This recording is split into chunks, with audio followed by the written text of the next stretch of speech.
Thousands of people braved bone-chilling temperatures this afternoon for a rally in downtown Minneapolis.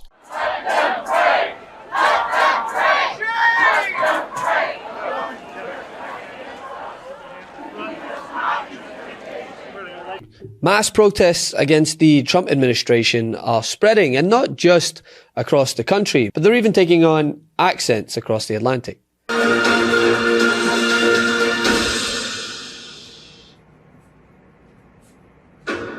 Live from London, this is BBC News. The UK says President Trump is wrong to diminish the role of NATO and British troops following his claims that they stayed back from the front lines during the war in Afghanistan. It's disgraceful, it's disrespectful. These are the rantings of a child. You see, on home soil, thousands of people participated in what organizers had described as nationwide, quote, economic blackout, spearheaded, as we know, in Minnesota via a coordinated action urging people not to work, not to go to school, and not to spend money. The event was framed as the, quote, Day of Truth and Freedom, sparked by outrage over the surge in ICE activity in Minneapolis and the killing of Renee Good. And it was by no means small, right? There were major rallies across the country, but mostly in Minneapolis, including a large march to the Target Center, and protesters gathered even in brutal sub-zero conditions as a storm is about to hit.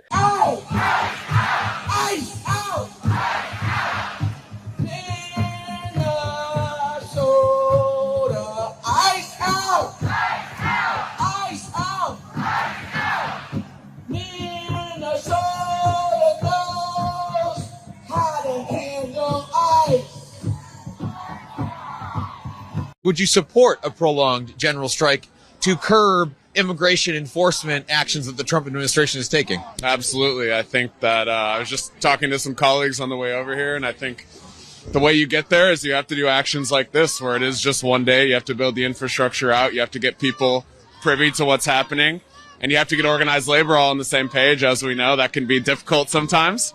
But absolutely, I would support a longer general strike. And you know, you've seen across the last couple of years, labor unions across the country are starting to line up their contracts to end in May of 2028 so that we can have a general strike, an official general strike in May of 2028. So absolutely, I would support a longer general strike. What would you want that longer general strike to call for? You know, it's a strike for what? What would you hope to win in the end if it came to that? Well, obviously, all of the different contracts ending at that point, I would want all the workers to get everything that they're asking for. Additionally, the abolishment of ICE. The American people have spent almost $1 trillion on ICE over the last 20 years. I think it's around $900 billion that we've spent on the Department of Homeland Security and on ICE. And that money could be going towards universal health care, universal basic income, public transit, high-speed rail. I know you guys like that are watching. And, you know, a lot of other things that we just don't need this bullshit on. They are terrorizing us. They're not doing anything productive for us. And all that money could be going to many other places. You see a lot of Minneapolis teachers out here today. Minneapolis teachers could use that money. They've been on strike a few times over the last 2 years. They could use that money to help our students out. And this action wasn't powered only by activists, right? It included labor unions, religious leaders, community organizations, and hundreds of businesses and institutions closing in solidarity. Many of you have probably seen the video of over 100 clergy members who were arrested during a protest in Minneapolis, calling on airlines to stop cooperating with deportation flights.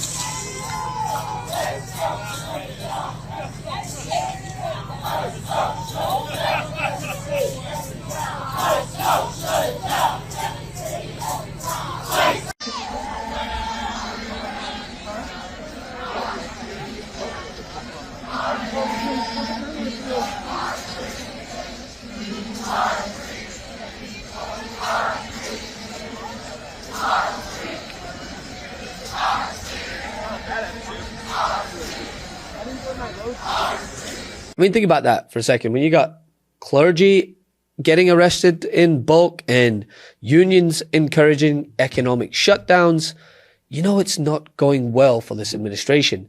Not to forget that local police chiefs, especially in the state, have vocally condemned the actions of ICE agents, further disputing the narrative that any criticism against ICE or the Trump administration is from paid left-wing agitators.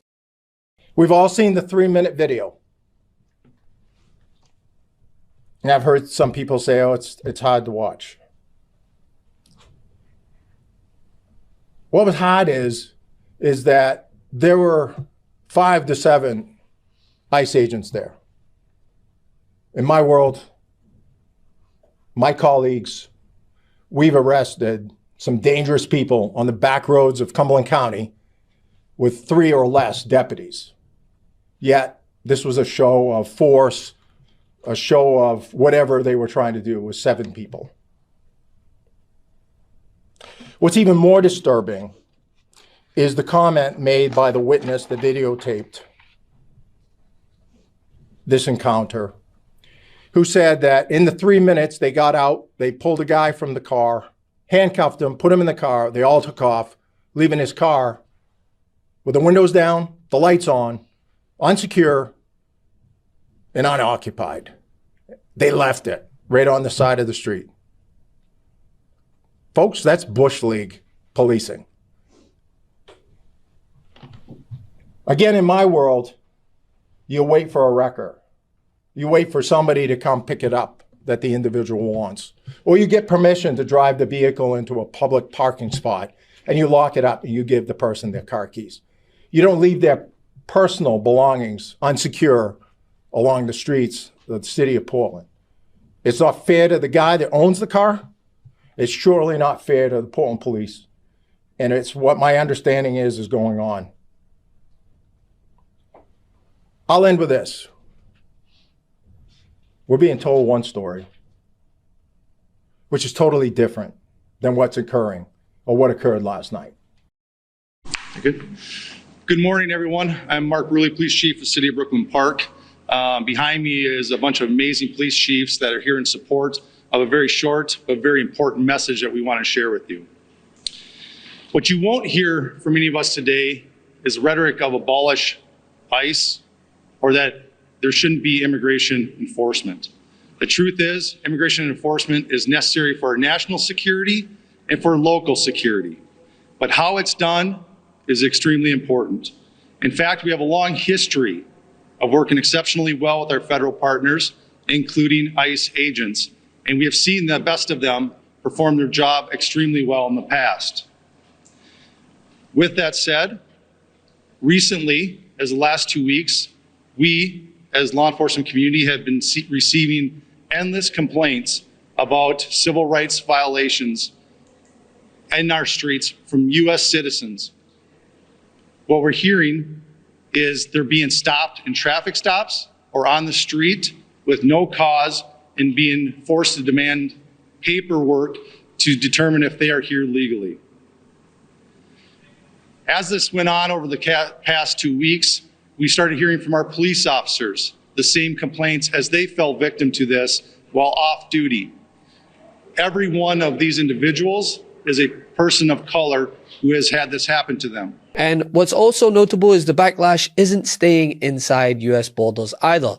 Trump's own vile rhetoric has now actively inflamed anger among America's closest allies, especially in the United Kingdom, where enormous outrage has surged after he made comments implying that British and other NATO troops, quote, stayed off the front lines in Afghanistan. A despicable comment that sparked fierce condemnation from British leaders and veterans because it wasn't just woefully inaccurate, right? It was a slap in the face to a country that fought, bled, and buried its dead soldiers alongside the United States. So I think, but I've always said, will they be there if we ever needed them? And that's really the ultimate test. And I'm not sure of that. I know that we would have been there or we would be there.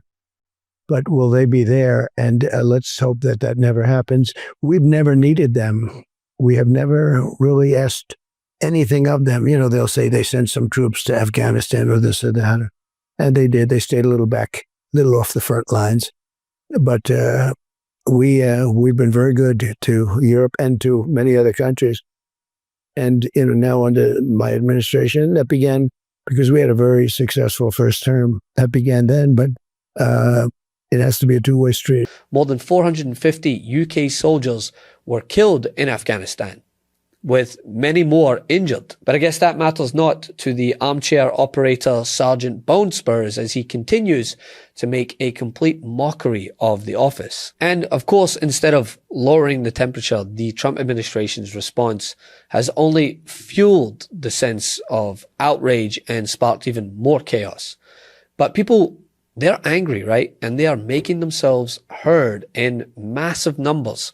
And that is bound to worry the president. I mean, when you have Rupert Murdoch's papers signaling the worst just a month into 2026, it's not going very well. Thanks for watching. Be sure to add the MeidasTouch podcast on Apple Podcasts, Spotify, or wherever you get your podcasts for new updates every single day.